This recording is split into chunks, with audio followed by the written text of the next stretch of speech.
All right. Live right now. Good.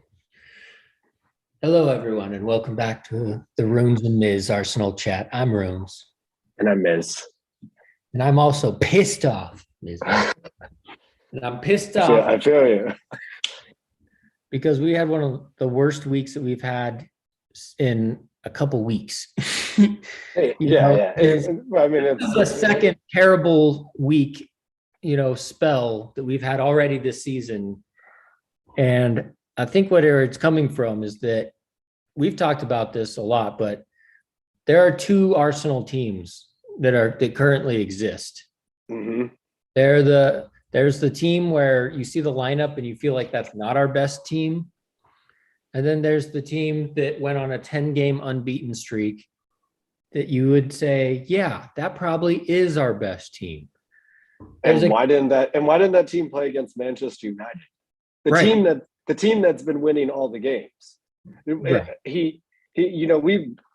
I think we've reversed on Arteta every time. I think we're probably going to do it 100 more times because I'm back in Arteta out phase because he's just mindless. Like the dude, Xhaka comes straight back from injury. No one does this at Arsenal. No one goes in straight from injury and goes in and plays the full 90 minutes on their first game back into the team and does exactly what Granit Xhaka does in every other game, which is nothing and gets yellow carded. Very little.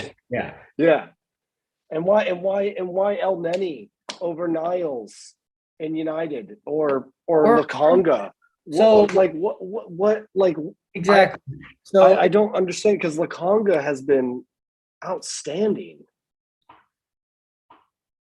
The decisions that Arteta makes, I look for a reason and I can't find it because if you say, okay, well, he switched it up for Xhaka, we know he feels that Xhaka is important to the team. We don't agree, but you could say for some reason he agrees. That would explain why he started in front of Niles or Lokonga against Everton. But the El Neni starting in the center of the pitch. He's played like 3 minutes the entire season. Like, to me, that is what it must have been contractual. That's the only explanation for any of these things. Like I would love they have to the bottom if they have to be because I've been playing manager mode on FIFA just to understand what those and sorry, we're getting an Amber alert on our if you hear buzzing.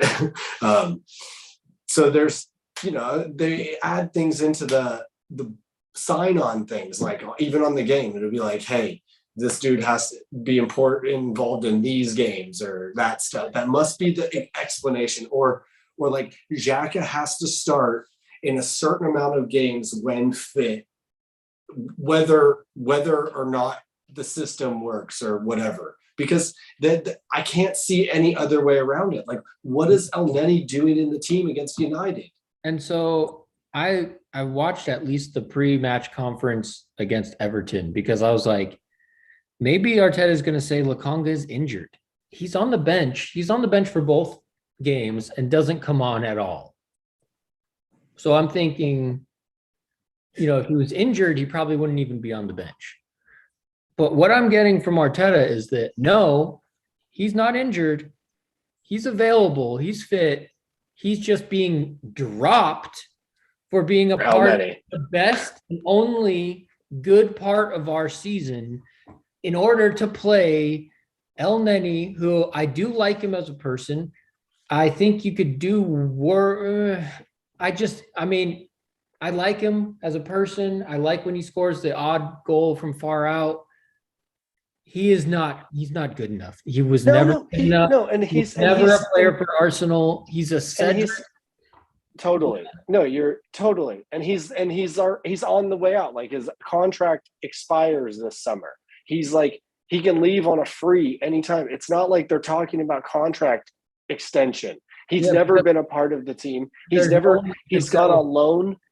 Yeah. And come back. Like, he came back 2 years ago. Everyone was like, Oh, we Oh, just loaned him. We didn't sell him yeah, because we couldn't sell him 3 years ago.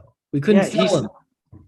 He's not worth anything. It's no disrespect to him when we talk about this. But as a business, as a team that is fans follow it and people, this is what it is with the game it is today. He's not good enough to be a professional in that top level. And Like, it and and that given he could enough great chances. championship player.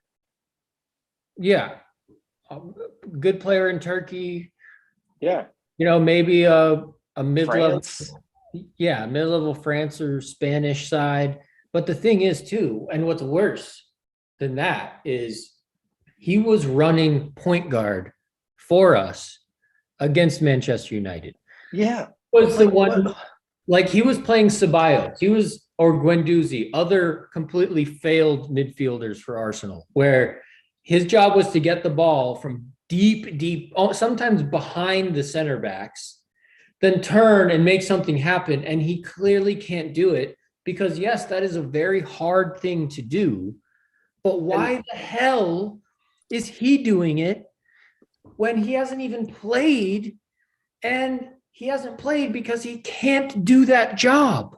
exactly, and he's just like your question in the beginning is spot on as well, because like, where's that team that went on 10 unbeaten? Like, why why switch any of that? Like, Tierney couldn't even get back in the team because Tavares is playing so well. That's what happens. You don't all of a sudden get to like a big, you know what he's doing is it's just what, like when we played at Green Valley and we went to go play to state to play Gorman, and Nafley, our coach that didn't know anything about soccer, was told by one of the players that, we're playing this team, we should play. We completely switched everything we did that got us to state and got smashed by Gorman because 4-1, I was watching that game. yeah, we got smashed. We like we completely switched how we zonal marked just for Josair. And it was like you can switch tactics, but as soon as you start, he ended up scoring 3 goals, I think, that game. yeah. And he was man marked by Ray, who it was his idea to do this. Tried to man mark Josair. Which it makes you wonder if something like that is happening with Arteta, because in a similar fashion, he makes these changes that seem to the layperson. I'm a layperson, okay? I'm not a tactician master at soccer, but to me, I'm asking, why the hell would you drop Lokonga for El Neni ever?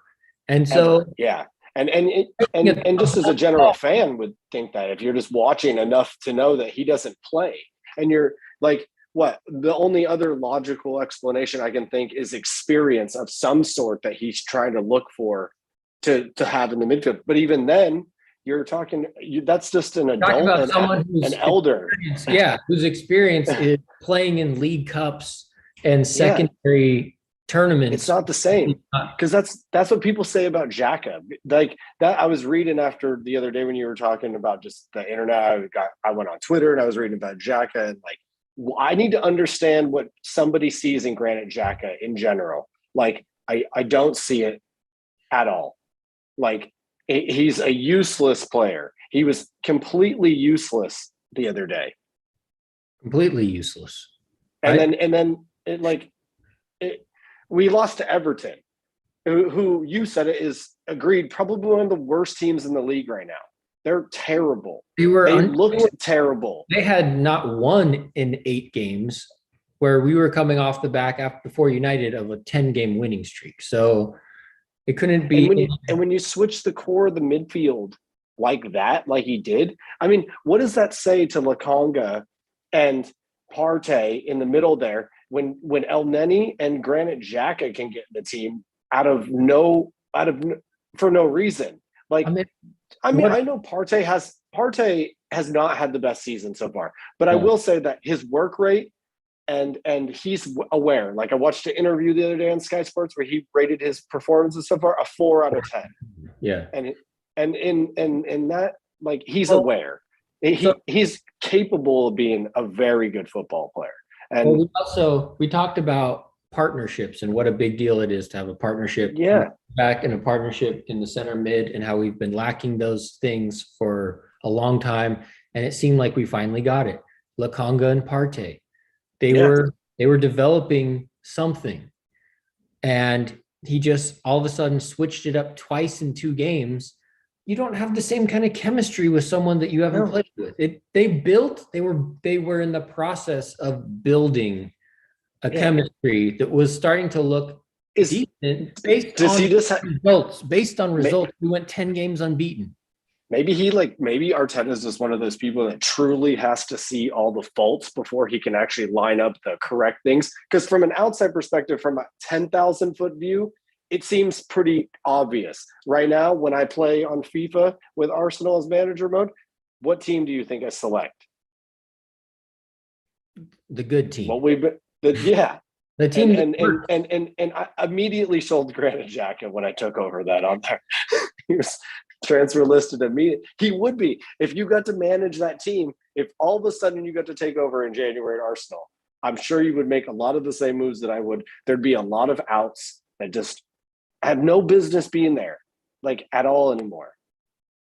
It's really frustrating to the point where, I think that Arteta, he's choosing one team, and we would prefer another team, and he seems to be choosing the team that loses all the time. Yeah. And the life of me, I can't understand it. And if that's going to be that's always been my version of Arteta in or out. Like, if it was a matter of the players he wants to play, the good players aren't available, that we have to suffer through until we get a full team fit, that's one thing. But this is proving that he is literally choosing the team that fails over and over again. And it's really disgusting to watch. I mean, another partnership. I mean, that's not wrong at all. Partnership, Aubameyang and Lacazette. Remember those? Yeah. Remember that? Pretty much the coolest offensive duo in the Premier League since York and Cole. How many duos do you really get like that? And what happened when you put Lacazette running the 10 or false 9? We were balling. Yeah, that's where I play him on FIFA right now. He sits right in behind Aubameyang. It works fantastic in the game because he's a great hold-up player. He can play the ball through balls like on a dime. He said, what does it do to the midfield when you switch out people? What does it do to the forwards? Aubameyang has been getting abuse to the point where we don't deserve him. We don't. Our fans deserve to be in pain. Everyone who is destroying Aubameyang right now and who is saying that Granit Xhaka is reliable and he's a leader and he's this and he's that, they deserve to feel every ounce of pain from here on out. Because, it wasn't that long ago that Aubameyang scored a goal, got an assist against Tottenham, and did the Henry knee slide, which is like, what else do you need? He's like, what? He's 32. He's going to go through, you don't constantly stay in form at 30s unless you're Ronaldo, pretty much. Or Messi. It matters, especially if you're the type of forward that Aubameyang is. What kind of service you're getting? Yeah. He's not a Thierry Henry. He won't run from one box to the other and beat everybody on the field. He's a different type of striker for sure. So he needs support to score goals. I haven't seen one behind the line through ball pass, and it's this kind of thing as well. And just over the top, he's great over the top, through, down the that incisive through ball. If he's out wide, I don't understand why we don't do it. People are ripping him apart because he's missed chances, and he has missed chances, but he's getting 1 or 2 chances a game that bounces off someone's leg, falls right in front of him, and he's supposed he should score those flat out. But totally. Against Everton, so you drop your captain. He hadn't shaved, he didn't do his hair, he looked completely out of confidence. Then at the last 5 minutes, you're like, oh, go in.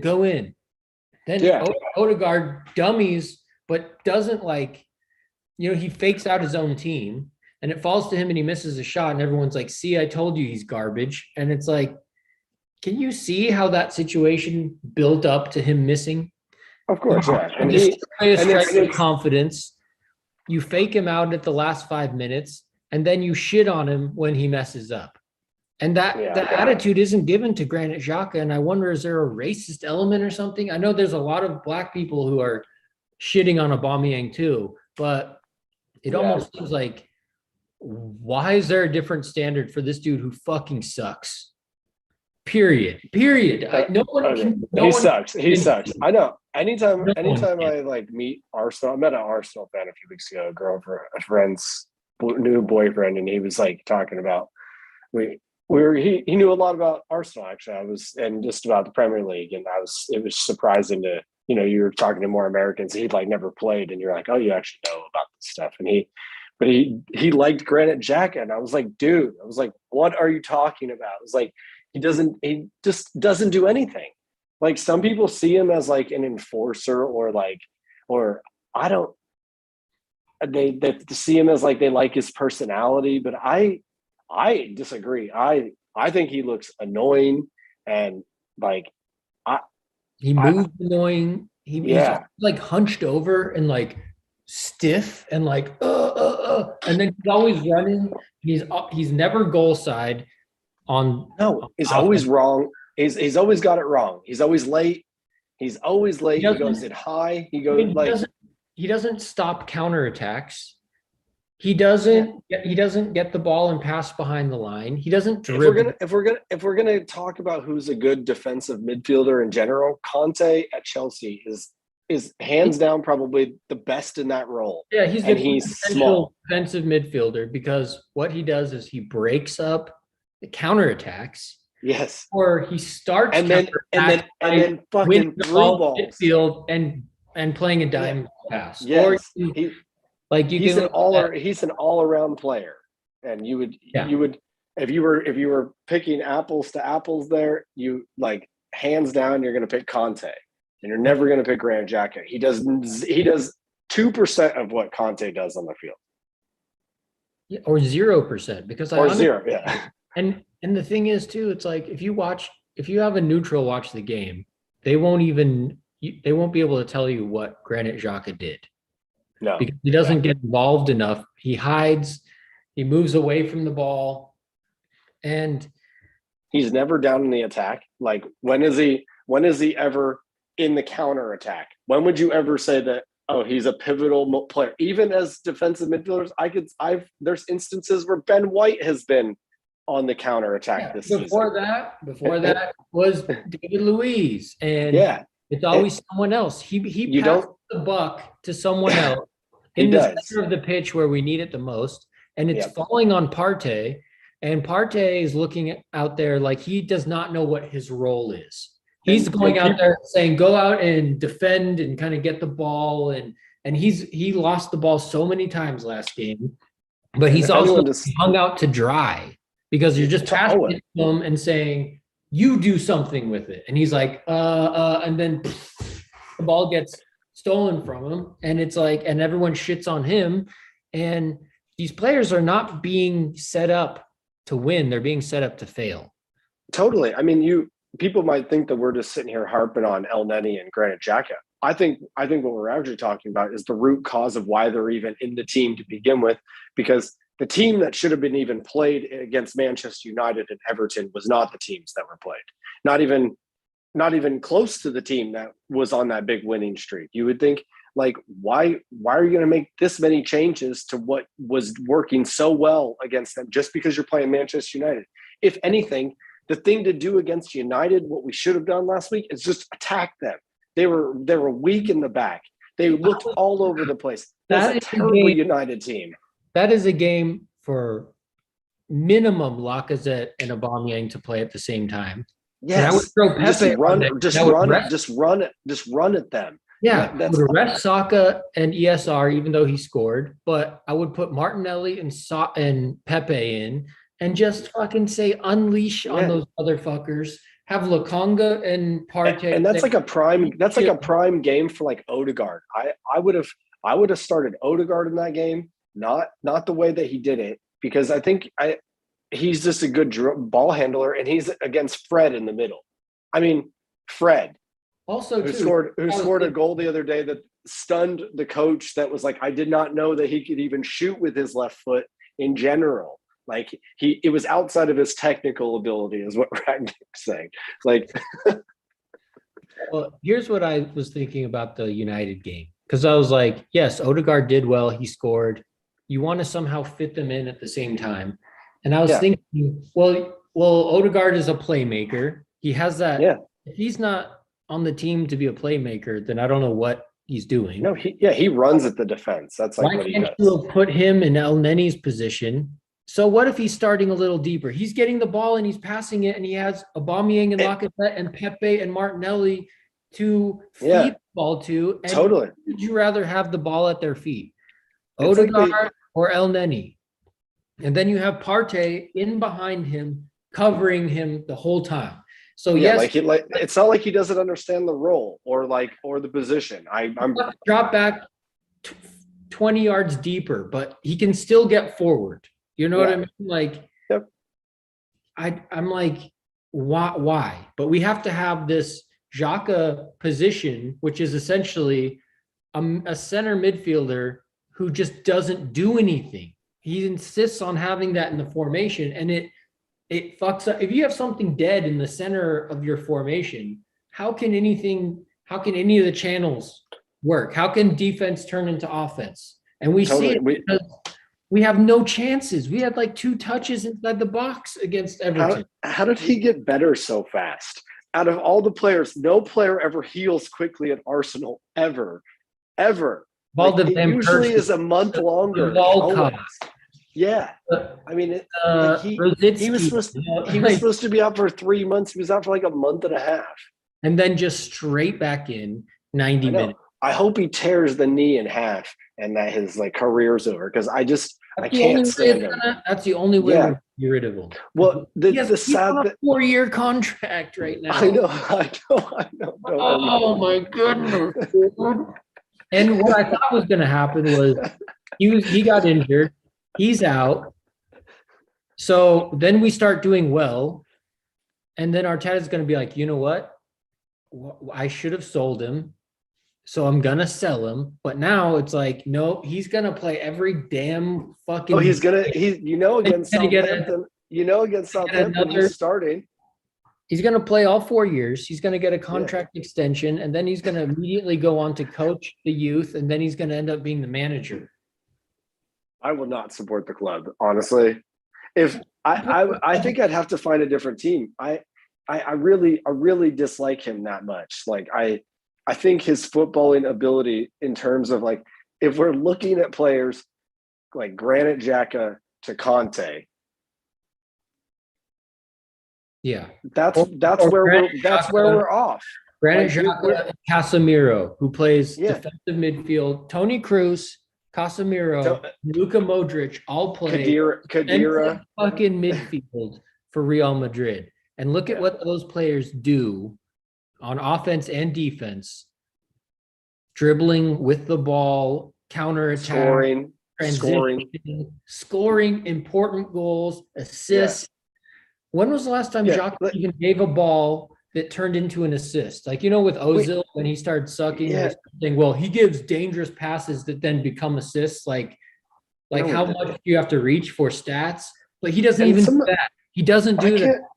No, and the other day he's playing, he got the ball, and some portion of the stupidity of the fans is like, shoot. And you could hear him encourage him to shoot. He scored 2 goals at Arsenal from deep. The percentage of his on target ratio is less than 1%. Yeah, I mean, he's due for his yearly goal, which everyone will say, "See, I told you so." This guy is a legend.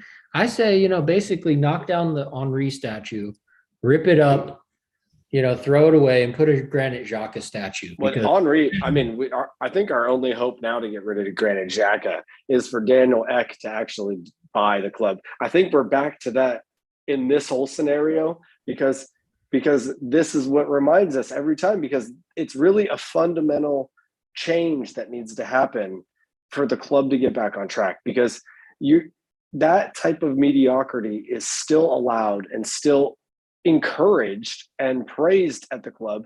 And it's not chosen over. How many careers just under Arteta have gone to absolute shit just under Arteta? Guendouzi, Saliba, Pepe. Pepe has been destroyed. Pepe has been destroyed. Martinelli has only somewhat been not destroyed. You have these players that we had a lot of. I saw some stats about Saliba today against Lokomotiv Moscow yesterday or today, where the stats were unbelievable. Like 0% fouls given, 155 passes completed, like 97% like tackle ratios won or something. He's choosing players and he makes bold choices and they never work out. Never. Yeah, it's just we're just back to that. Like it was like he's getting it right for a little bit, but maybe he just didn't even. It was only because that's all the selection he had. He kind of, that team that was winning, it was kind of the only real option of something that was the obvious choice without like a bigger name like Xhaka, who unfortunately is a bigger name at our club. I don't know how, but like he's always going to pick him. Like, didn't you say that Henry says when he sees Granit Xhaka's name on the team sheet, he like immediately gets disinterested in the game? He doesn't watch the game. And you know what? Yeah. I'm at the point where if I see him starting, I'm going to not watch the game, because every time that I wish I would have done that, I should have done that. He ruined the Everton. Like, he played 90 minutes the other day. I don't know what clear evidence we need. I have the results up. I have the results up right now, and we lost to Everton, we lost to United, we beat Newcastle, we lost to Liverpool. I don't think that like is something we can really rate too much, because that team is going to beat everybody, and we're just way off from them. But still, think about this in terms of Liverpool. We were still in that game at halftime, and that is something I think we got beat 4-0 at the end, but I don't think it was more like a 2-0 score line. Like, I was thinking that we weren't as far behind as the score line suggested, but then I was thinking with Champions League, they won all 6 of their games. They played. I know they beat everybody twice. They played Atletico Madrid twice. I know, and they beat them both times twice. These are all teams that are at the top. Or Atletico Madrid is like third place, but you never want to play Atletico Madrid. Didn't they win the league last year? They did. Yeah. AC Milan is in first place right now. Yeah. And they have Ibrahimovic. I watched the game the other day. I watched the Liverpool match the other day.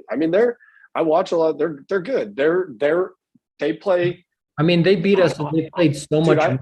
When I play FIFA online right now, I try to pick Arsenal as much as I can. But the plain facts of it, they're just not fast enough and good enough against kids online playing. You need like one of the better teams that has better players. I play with Liverpool a lot because they're fucking good. Like, dude, their setup on the field, like playing with them on FIFA, I love their setup. They they have a lot of width. They play straight down the sides. They have they pack the middle. They know how to cut in. Yeah. It's just dude, I smashed teams with Liverpool, because you're just getting Salah on the ball. He's so good. And that's, our 4-2-3-1 is just absolutely dead, dude. It's not good. We're playing a man down the whole time. Xhaka doesn't check to the ball. He doesn't. When he gets the ball, he just passes it to someone else who's 5 or 10 yards away. So it's like he doesn't do anything. And I'd rather play with 10 players, honestly, because then those players would have to find passing lanes instead of passing it to Xhaka, who shuts them down. Our formation, the way we play is so bad. I just don't understand. We're on this 10-game unbeaten run, and then we had a couple blunders. We had the Liverpool blunder, And we go into this period where we play Manchester United, a team right now that's not great. Like they're not. I mean, on paper they look great, but they're not, like, they don't put it together. We could have beaten them that day. I mean, they easily. Michael Carrick was their fucking manager. Yeah, and we could have beat them with Sir Alex Ferguson as their manager. Are you kidding me, dude? It's just, and like, we beat all these teams and we played really good football with a certain fucking team. It's like, how do you not just try to use that team still in the form that they were in against? Like, why would you switch it? It's so dumb. It makes no sense. Yeah, you pick El Neni for the game against Man U, and then all of a sudden you drop El Neni for yet another person who's just coming in. So, like, what you're saying is anyone but Lokonga. I need to put anyone but Lokonga. And then Ainsley is he's also a person whose career has been ruined under Arteta, because it's like, I saw he had a good game once, but apparently he's not capable of playing more than one good game a season or something, because he's now fifth. He's fifth place in the center midfield, or sixth. Yeah. And why would it just is, oh God, I like want to understand the decisions. Like, Lokonga deserved that. Or to and drop like like not that. and if you like, and nine, like, I know that he's like looking for some experience. You know who's the experienced midfielder in that midfield right now? Partey. He is the one that is the Xhaka role that you're like, oh, like, if I have to put someone with experience or whatever, that's who that is. You put Lokonga with the dude. Or else, why did you get him?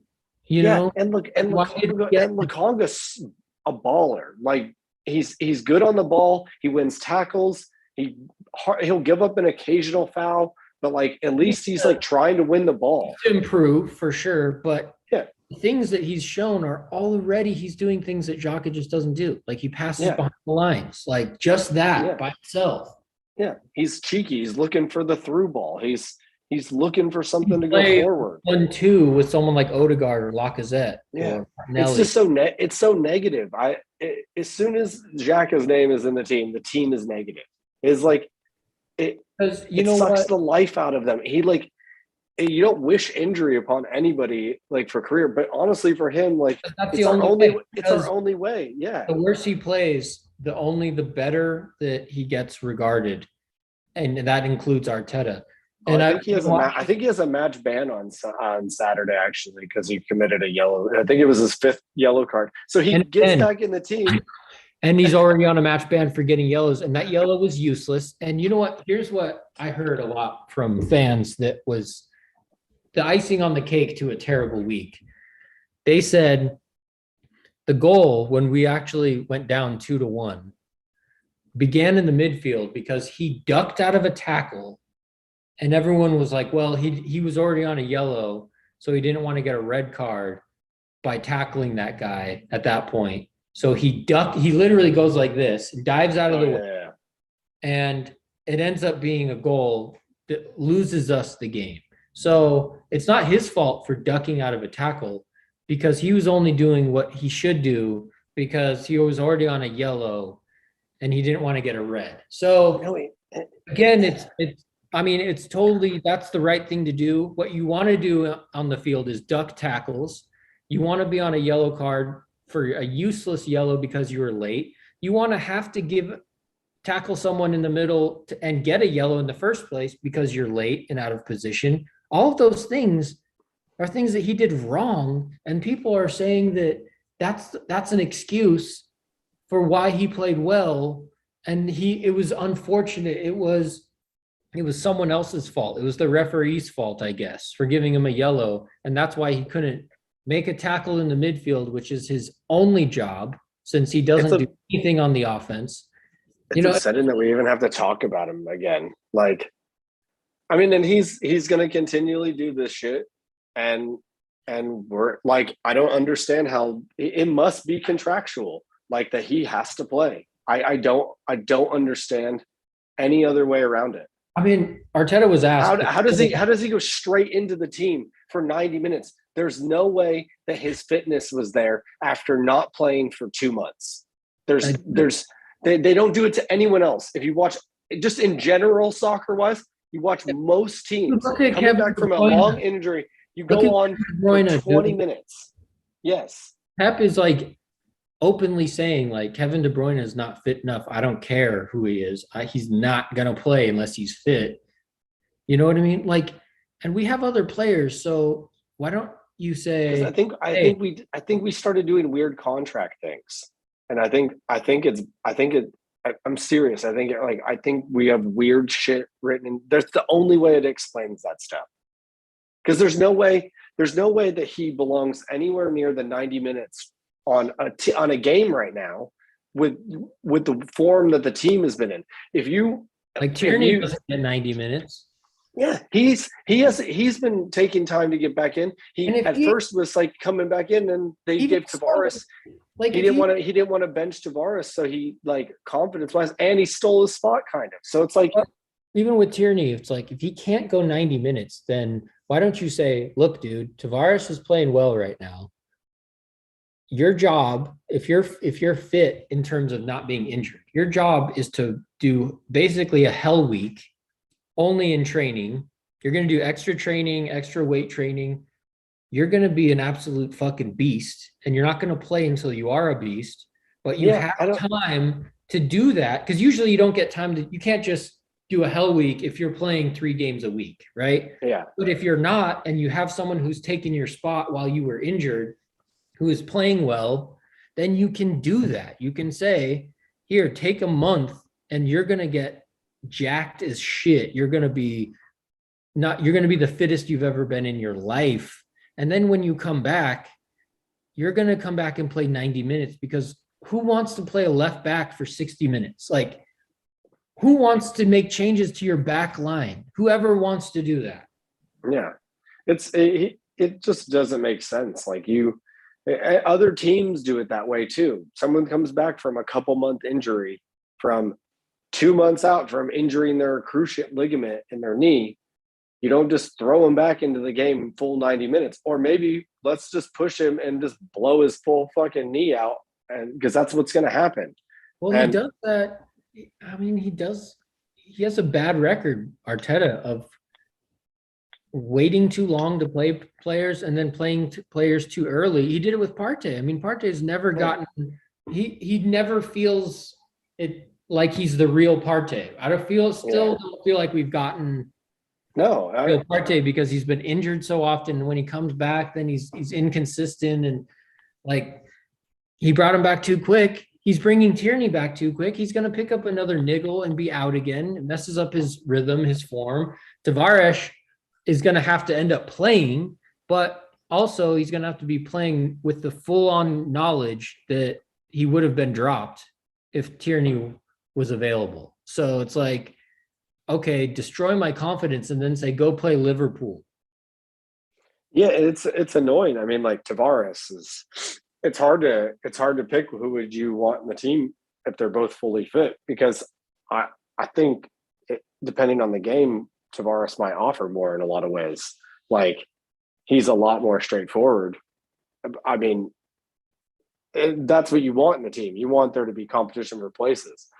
I think where we really lack is, especially, we see it like until we get Granit Xhaka off the team in general, like it doesn't matter. Literally doesn't matter what we do, because it was like last year it was Bellerin and Xhaka. It was like, if I see them starting, dude, we are a perfect example of how to watch the trajectory of what's going on and what team should be playing. Like, if you watch like the podcast back like 5 weeks ago, we were talking about like how good the team is, how good they're growing together as a team. Now there was a name missing from the team sheet and the first team squad in general, and ever since he's come back around, they're not doing great again. He's been in full training for a couple weeks now, and was in full training around United. I mean, just when you look at other teams that we want to be, Bayern Munich, Real Madrid, Liverpool, Chelsea, not only is there no spot there's not 1 inch of space on the field to not be good. But they have 2 or 3 players minimum who are good enough to start but can't for some reason. Yeah. You know what I mean? Like the idea of just gifting the other team a full position anywhere on the field is impossible. And we do it right in the center of the midfield, which is probably the worst because the only thing worse would be to have a goalie who completely does not want to be there, like Runnerson, like where like every time they shoot on him, they might score, that's the only thing worse you could do than having a center midfielder who literally just doesn't, at his best, doesn't add anything to the team. Like, how can you waste one position like that? Yeah, it makes no sense. In such an important role too. It's a really important part of the field. And if you look at like his heat map, it's pathetic, dude. I mean, he wouldn't get in any other big team in England. Like, would Watford buy him? I mean, what would he do? What would someone buy him for? Like, would Claudio Ranieri at Watford buy him? Would Pep Guardiola buy him? Would anyone else buy him? Because if he was worth anything, people would have tried to buy it. Yeah.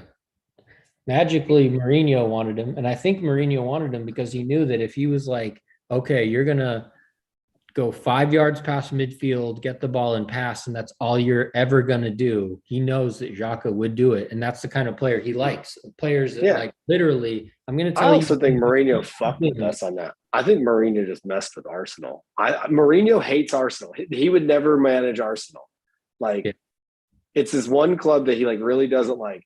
I bet you he was just fucking with us. Like, I'm gonna act like I'm gonna buy Granit Xhaka, just linger along all summer, and then just not do anything, and just like then we're just stuck with him. And like, dude, I disliked him before he ever told the fans to fuck off. I've never thought he was a good player. If you go back to like 2017 videos of AFTV and watch the fan cams, see how they complain about Xhaka and see why they complain about Xhaka. And you'll find that it's the exact same reasons that we don't like him. And that was 5 fucking years ago, dude. And he's still there.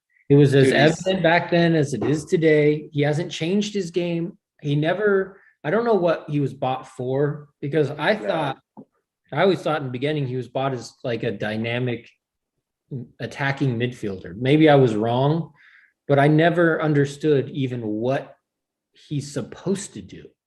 Yeah. He doesn't do anything. Just like the Wenger era of just buying weird crap. It was just crap.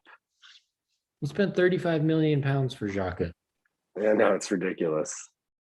In 20, that's 35 million more than anyone should have paid for Granit Xhaka. I mean, it blows my mind that he's a professional.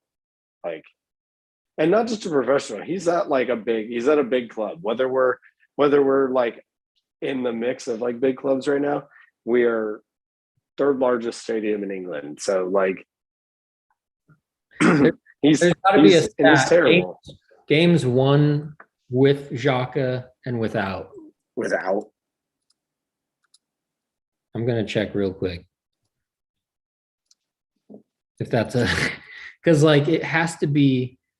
Let's see. There's comparing Arsenal's record with and without Xhaka in 2021. On that Planet Football. Yeah. So, we won 18. We lost 11. 110, lost 4, so 14, and I don't know what the. Where's his like where he loses the game for us, because that's our win rate with him is 45%.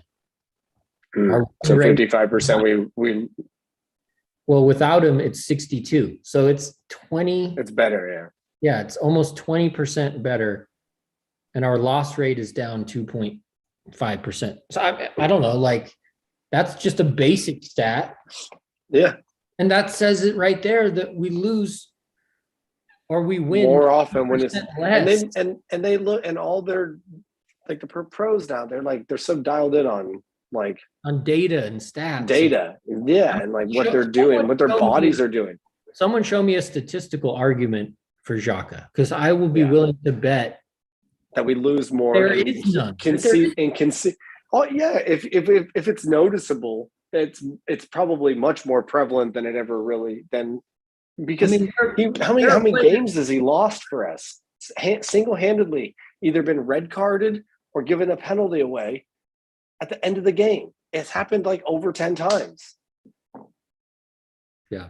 I mean, there are players that aren't noticed, the Claude Makaleles of the world, who a layperson will watch and never notice, but all the players say he's the best player on the field, and everyone's like, "What? Claude Makelele? Really? It's not Ronaldo, and it's not Zidane, and Ronaldo and Zidane are like Makelele." Makelele, yeah, because he just is doing all the hard work. Xhaka's not that guy. No, I don't think anyone says he's the best player on the field ever. No, he would, if he was anybody, or like, dude, like you would kill to have Conte in your team. Like if you were given, every team would take Conte. Every team would be like, yes, he won the European Championship. He's won the World Cup. He was the backbone of the World Cup team. Yes, he was enough. Like he was the type of player that helped Leicester win the league. Yeah, and that was a team that shouldn't have ever come close. Yeah, he was very pivotal in that for them. Him with Vardy, dude, he would play Vardy in all the time. Him and Mahrez. I mean, yeah, those three players were the players that won that league for them. Totally. And it shows because he goes to a different team, and what happens? They win the league. They win Champions League. Like when you notice a player go, like look at the players, like look at Ozil. He hasn't done shit. It's not like all of a sudden. And it's the same fucking garbage that he was doing at Arsenal. He's having problems at Fenerbahce now. I mean, are we wrong? Am I completely? No, it makes me feel like you're going crazy. Am I taking crazy pills right now? If it looks like a duck, it's probably a duck. If it shits like a duck, then it's a duck. I mean, we weren't wrong about Ozil. I mean, like, and we're not his wrong. character showing, and we're not wrong about Xhaka either. I mean, if you were to play, I've tried to tell this to the kid that I met recently that was Arsenal fan that liked him. What was his reason for liking it? He just said he liked his attitude, that he was a leader, and that he seemed to break up the play well. But I asked the kid, I was like, "Did you ever play?" He was like, "No, I never really." He's like, "I played a little bit when I was younger, but not really." And I think that's a lot of the fans that like him. They don't understand. I would never want him on my team. I hate that type of player. I would not want him in the midfield doing anything, playing with it. Because at best, he just passes the buck. It's not like if every time he doesn't give up a goal, then people are like, "See, he's not that bad." But there's no presence. There's no presence there. And in the Premier League, dude. Yeah. We're talking about a player that goes missing in the midfield at Arsenal. That's a bad thing, like in general. Not just should you not go missing, you need to be a presence there. You need to be like Patrick Vieira is a big dude in that same role on that same side that you got Patrick Vieira. I don't know what else needs to be done to prove this, but it's not good enough to just. And that's what Thierry Henry says, right? Thierry Henry thinks why am I going to watch if Granit Xhaka is in the team? And what's the purpose of that? I saw something with Henry where he was sounding hella critical, where you're like, oh, he's gunning for he's anti. He doesn't say Arteta out, but he's like, no, yeah, he wants to show too that this setup right now is not working. And he was like, okay, they beat Burnley, they beat, I saw that press the interview.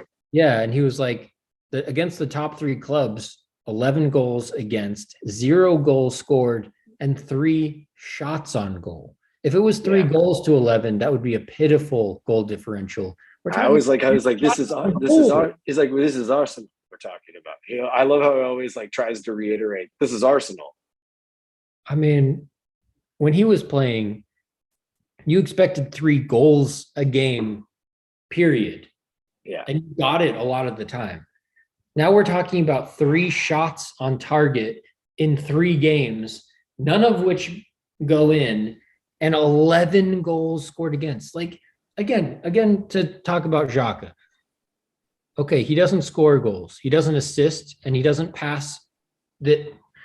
make passes that turn into assists. So you think, okay, he's a defensive midfielder. Maybe he's not going to be attacking all the time. So why does when he comes on the field, we give up 2 goals? It should have been 4-1. We should have lost to Everton, maybe in the worst form in the league, other than Norwich in the very bottom. We could have lost to them 4-1. So what is he doing on defense? Like, what? Yeah. What is happening? Because he's not defending well because we gave up 4 goals. He's not scoring. He's not assisting. Someone please tell me what he's doing. Yeah, he has no business being in the team. All right, so are we back to? I guess we're back to Arteta out, or are we back to Kroenke out? Because I think I'm always forever Kroenke out, no matter. Yeah, even if they. Yeah, and like they've already done enough damage. So like I don't know if you saw, but the Walmart owner sold $6 billion worth of stock in 2021. So I have a feeling that KSE is not gonna go broke anytime soon, unfortunately. Yeah, I know, and he like that lawsuit. I think he has to pay some money, but they're like so I rich. They're mean, so well. $6 billion in stock just this year. Yeah, and he's married to a Walmart, and he has like a lot of money already. I hate them. I know. I think once you get to that level, though, it's pretty hard to lose your money after billions in. Yeah, and if he's not going to sell, he's not going to sell, and yeah, it'll just be when he's like completely bored and fed up and running into the ground, and they're just like not making money anymore for them because like what we have. I think the worry for me is that like we have great sponsorships right now. We have Adidas, we have Emirates. Like I think those are like quality things in the game. They've proven to be lasting sponsors for big teams and seem to be all right. So the worse we get over time, the more we're going to lose those types of sponsorships. It's inevitable. If you look at how the team sponsorships of even kits get worse as the teams get worse. You know, Liverpool was at New Balance a few years ago. Yeah. It's no mistake that Nike is now sponsoring them again. Yeah, they were Warrior even before that. Yeah, Warrior. And they were Reebok. They went to Adidas, and then as they were not doing as well, they lost those sponsors. Yeah. I mean, why is this if we finish 8th again this year, which we were Adidas is on 5 years. This is year 3 with Adidas, right? Dude, we're almost up for contract renewal with them pretty soon. And why would they? Yeah. Why would they do it? Why would they do it? We finished 8th again, and we were ahead of Tottenham and Man U we were clear of them. And we could have taken 4th place. We could have been announcing to the league, we're in 4th. We're not as good as the first 3, but we are definitely 4th place. And all we did was say, no, thank you. I don't want it. Someone that let Man U, you can have it. You got your absolute dog shit this year. But you know what? You're Man U, you can have it. And then we're saying Tottenham, who is half the team doesn't even fucking want to be there. They've sacked their coach 3 times in the past 3 years. Yeah. I mean, and look, they're Nike right now. They're Nike. I guarantee they lose the Nike thing soon. Like, I mean, if Tottenham doesn't turn it around within the next like 2 years, I bet you they're back to Under Armour. Yeah, when it comes time to renew, Nike's gonna be like, eh. Yeah. I mean, that's what happens. And we are headed down a trajectory. And I think that's what Henry makes his points in like interviews like that, where he's like, this is Arsenal. I mean, we are as they're in charge, they're ruining the fabric of like what the club was and is moving forward into like a new era. And it doesn't, the one thing I did watch something about Arteta that I thought was positive. I was trying to watch some behind the scenes stuff about him. And I guess he's put up a bunch of that training ground. There wasn't as much like memorabilia. Like I think Unai Emery like had some stuff taken out, trying to like change culture a little bit. And Arteta got some of the old stuff put back in there. Cause like there was no feel there, I guess. Like it was like they didn't feel attached to Arsenal or like there was some history there. But that's a shame. Like that means that's coming down from management. That's coming down from the top up, that like, you got a distant American owner that doesn't really care, that they're off doing something else. And I mean, honestly, like what even Gazidis was the dude that was Gazidis era dude was so generic. Like he might as well have been running a McDonald's franchise, like and I think that there's even things that were said that they're back. The staff doesn't know anything about soccer. They bought that entity and didn't know what they were doing. He saw a business opportunity in 2006 and that's what he did. Like, because the Premier League wasn't popular back then. It wasn't popular like it is now on NBC, and like where TV shows like Ted Lasso have been born out of how popular the Premier League has gotten in the United States. Like he's just a business dude looking for money, and it's a shame. Yeah. And even with all that, it goes back to the Kroenke's out because of Arteta. And it seems like he's choosing to be this way because all the players that we have, other than, we have enough players that have proven that they're capable of being good players. Yeah. To do well. But even with like Saka and ESR, to me, they're extremely raw talents. They just make stuff happen. Like what would Saka do if he went to play for Man City? He wouldn't get on. He wouldn't get on because what does he do? Really? I love Saka and I love ESR, but what they do is they get the ball and they make something happen. And then some games they don't even touch the ball, or some days sometimes they go missing. They get the ball. And they're both so young that they shouldn't have to be carrying the team like they are. They need to be developed still. Yeah. I haven't seen any development in them except for them showing their talent, which is the first step. You aren't going to just get to be like one of the best just playing against the best. Sometimes that player also needs to be in the team and like showing, Ronaldo goes to United. I guarantee it lifts everybody else there. Definitely. And our senior players haven't been helped. I mean, Lacazette, I don't know why he just doesn't play the right people. He doesn't build confidence in them well enough. Then he drops Aubameyang because it seems like he's listening to the fans, which is a terrible sign. And then he puts in Lacazette, and what happens to Lacazette? Like to me, that shows that the system is what's wrong. It's not the players, because you throw in Lacazette and he barely got the ball. He didn't get past. No one passed the ball to him. And if no one passes the ball to him, why didn't Lacazette score a hat trick? And people were saying the same thing about Lacazette because he would get one chance a game. And if he missed that chance, then people were saying he needs to be dropped and he's garbage. But it's like one chance where Tierney closes his eyes and rips across, and it comes across and Lacazette has like off balance, and that's your one chance. Like, yeah, I would have liked him to score, but it's not. That's very hard. If you have one chance a game, and if you don't know where it's going to come from, it could come from anywhere. It could come from it could come from a fluke. Strikers, strikers get many opportunities a lot of times. Like having to you only get one. I agree. we're playing. not missing one-on-ones. He's not getting the ball clear breakaway one-on-one, just fluffing his lines or getting a pass that's across like right on a platter and then just like whiffing or something like that. He's getting these strange chances that are happening at weird times. And like the one off the post is super hard to deal with. I mean, that's like, I mean, he had a split second to react. You either touch the ball right or you don't, and that's or you touch or you miss it. And usually, if you touch it, that's good enough for it to go goal. And the ball was spinning. I get it. I mean, I've watched all of it. Like I don't think Aubameyang's not the solution.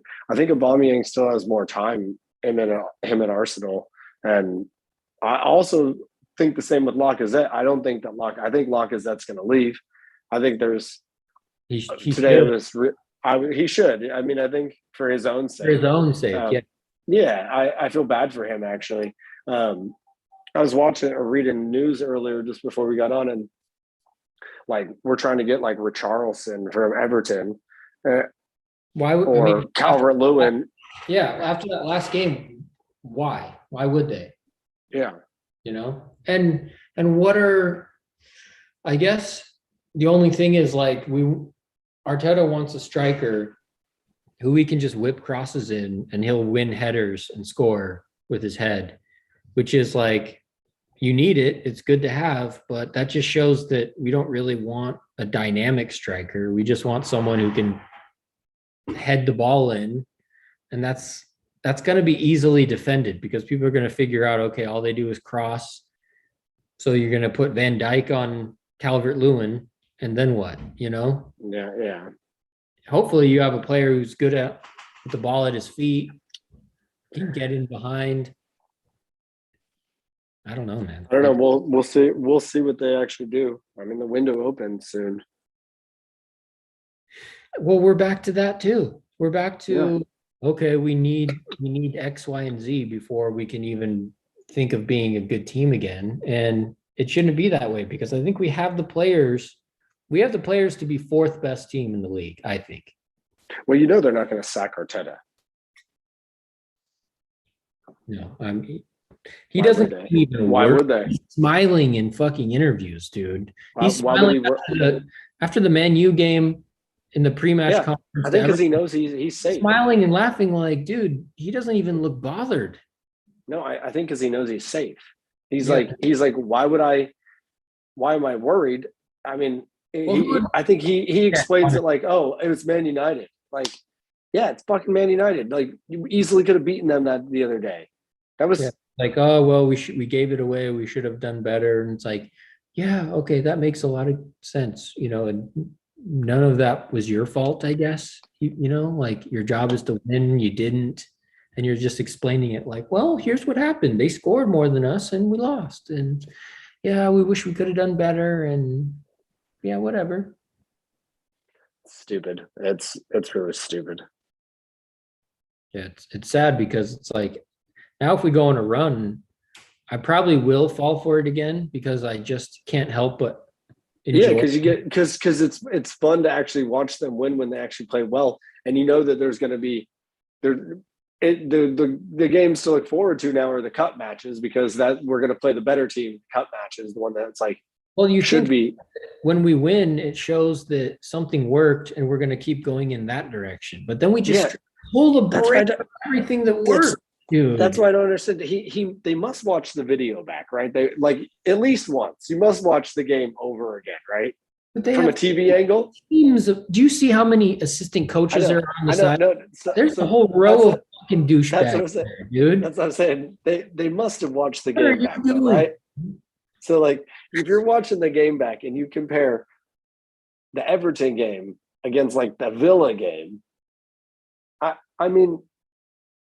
What are we doing here? Because the Villa game, Villa's a good team. Everton is not a good team. Watford is beating other teams that are good. Yeah. I don't understand how somebody's not doing their job. Somebody's just blatantly not watching the video footage of Granit Xhaka in the team and not in the team. I don't get it. I don't. Or there must be some.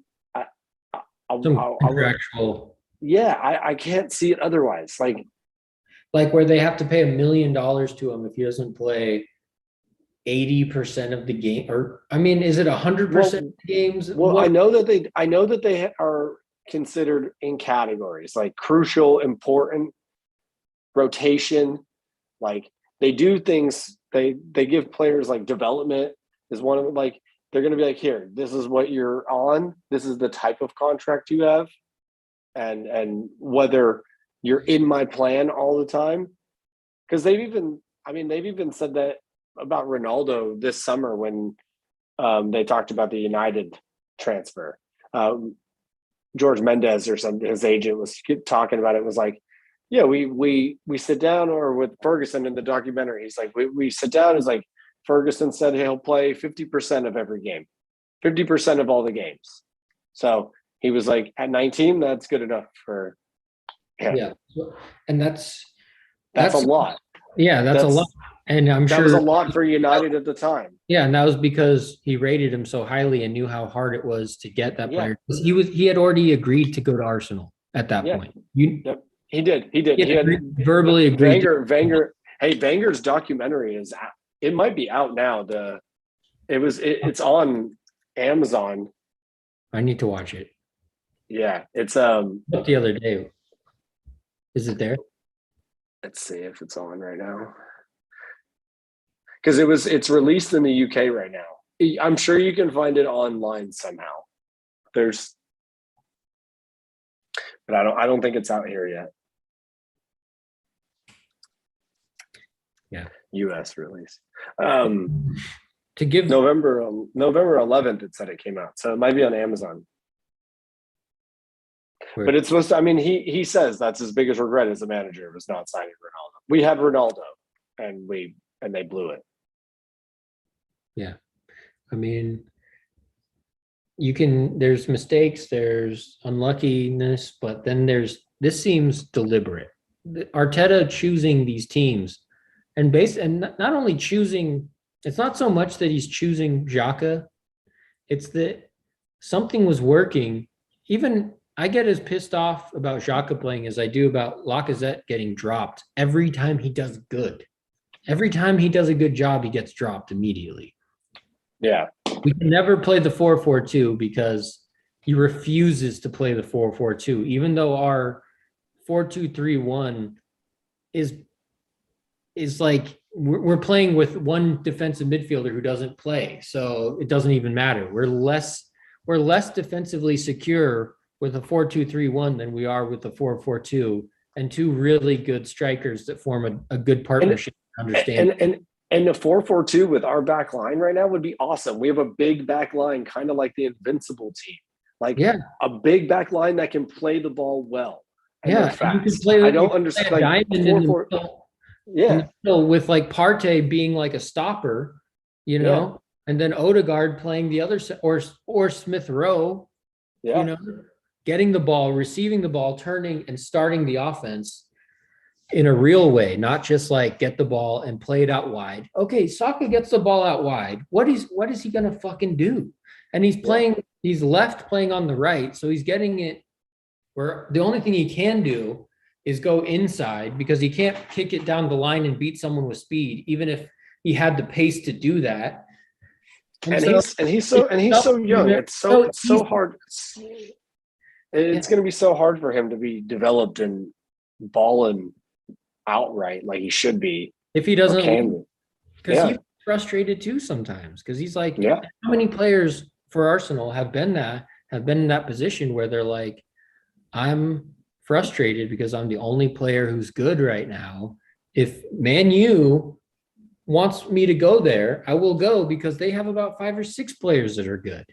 Period. Yeah. Just on that alone. Why did Alexis leave? For that reason. Who do we play this weekend? Southampton, right? Yeah, that's not a good game. That's a bogey team. It's 7 a.m. on Saturday. And then we play West Ham on Wednesday. That's not a brutal game. No.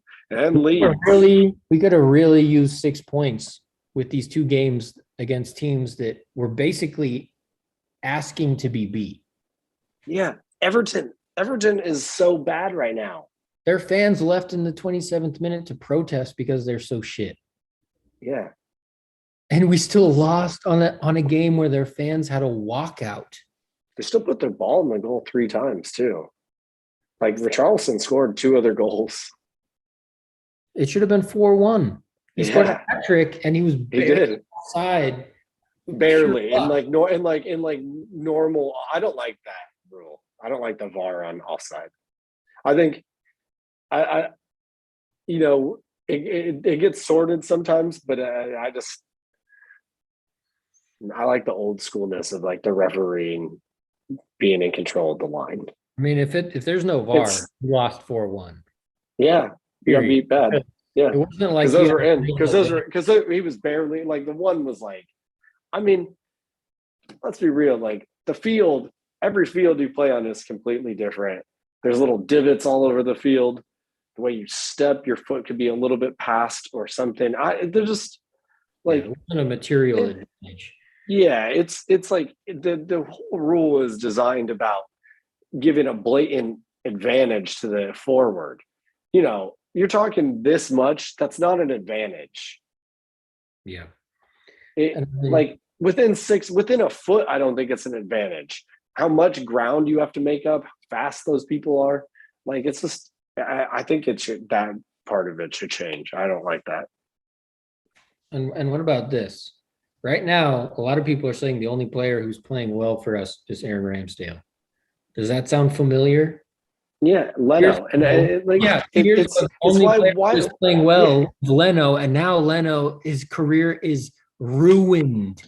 Yeah. What do you think is going to happen to Ramsdale when he finally gets tired of getting fucking netted, even though he literally had. You said it before. We're just suckers. They just keep reeling us in every now and again. They just keep the joke going on and on and on, and it just gets rapidly worse every year.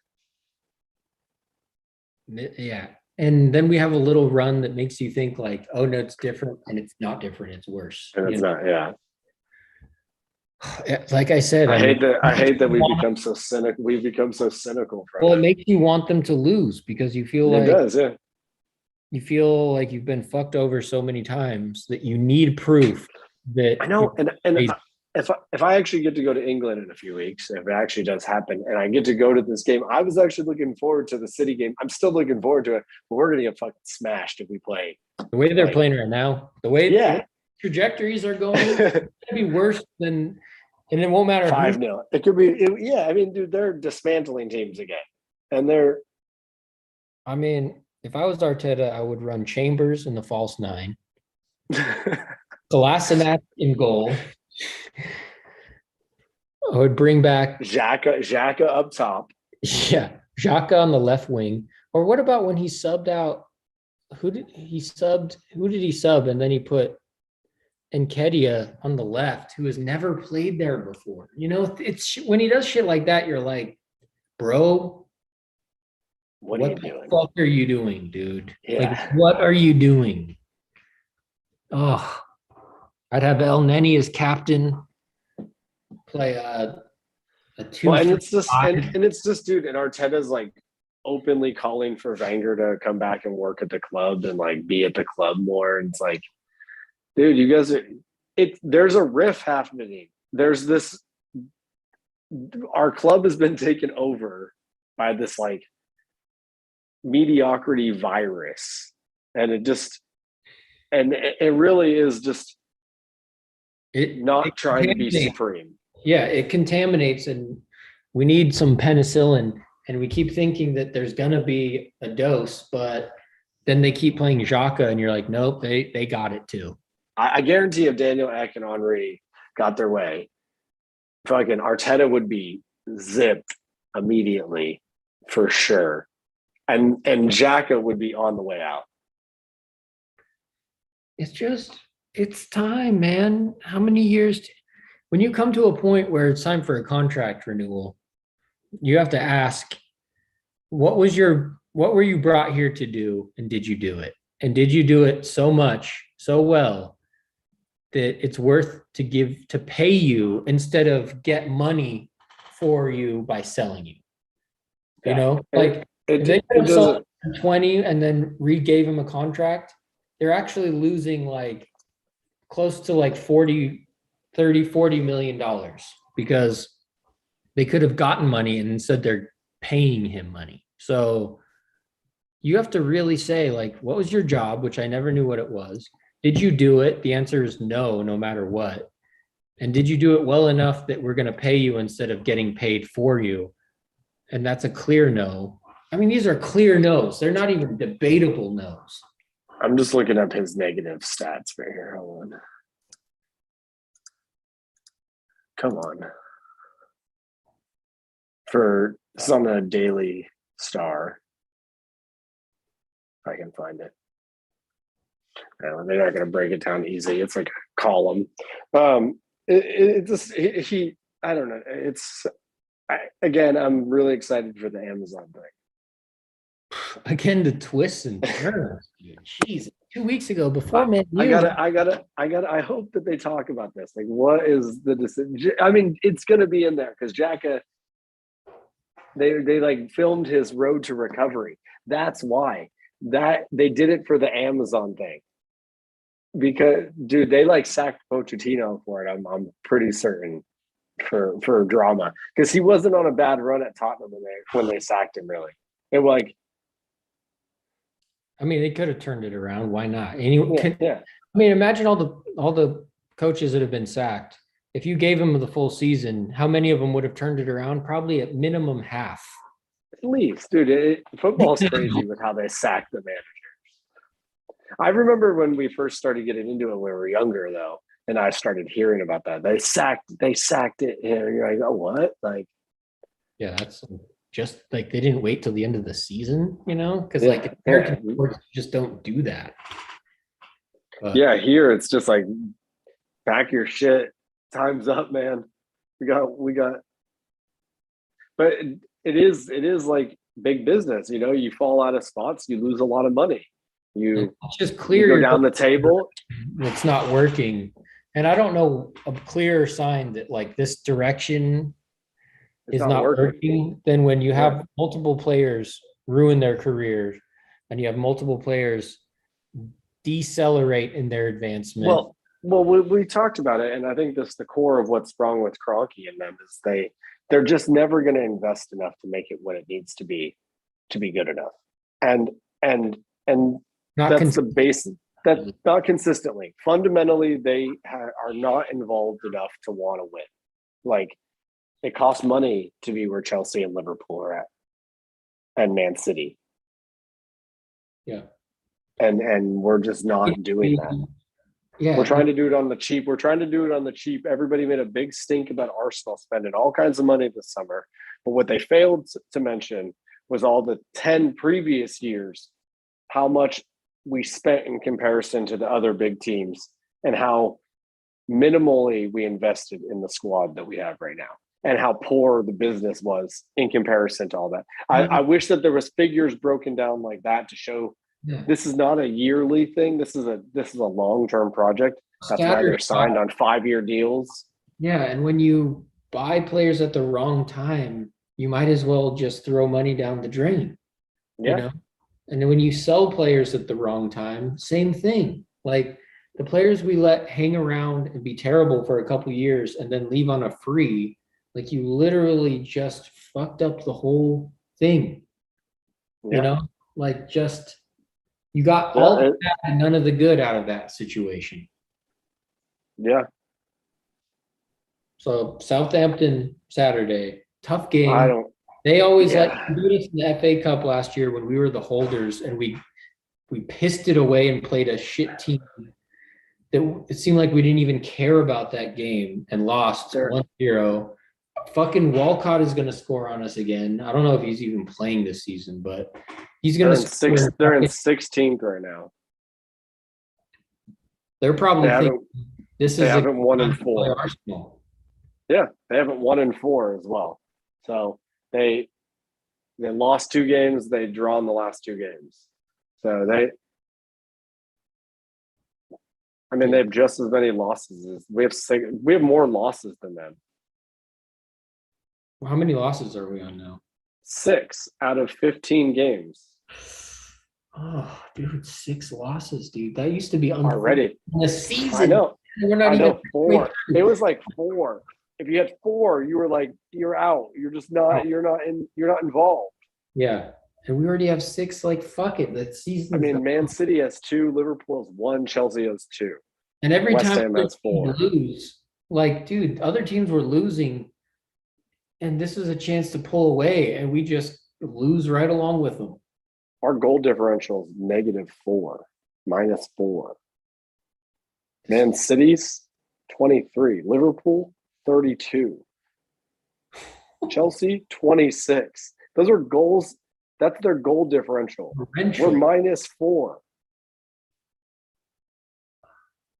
It's pathetic, dude. We've scored less goals than we've scored. And not even just that, we've been scored on 4 more times than we've scored goals. And you're talking about teams with close to 30 goals more than they've been scored on. Yeah. We let 22 goals go in out of 15 games. We don't score for shit, dude. We've only scored 18 goals. That sucks, man. Those are bad stats. Liverpool scored 44 goals. 15 games. There's been 15 games. They've scored 44 goals. It's crazy. Liverpool and Man City and Chelsea, they're just going to duke it out to the end. And then that 4th spot's going to be up for grabs. Yeah, and right now it looks like we just don't want it. By choice. And they're still in the fold. Like, we could still finish there, but we could certainly finish in 15th as well if they're not careful. Yeah. God, it is the Amazon thing for the Xhakis. I would be willing to put money on it that he made a decent recovery in training, and they were like, "This is going to be great. Him coming back, and he'll play this full match on his return." Yeah, and then hopefully they show what happened when he did that. Yeah, and it ended with a big fucking thud. I can't wait to see what's going on there. I hope that we just. God. I hope it's a little. All right. We've been on a long time. Yeah. Well, nice chatting. Yeah. We'll see what happens. I don't know what they're going to do on Saturday. No, I have no idea. Yeah. It all depends if Granit Xhaka plays or not. Which team Arteta wants to play. So yeah. If he's learned anything, we'll see. We'll see how much he's learned in the last week. Right. Well, next week we'll have something to talk about. So sounds good. All righty. Thanks for joining us.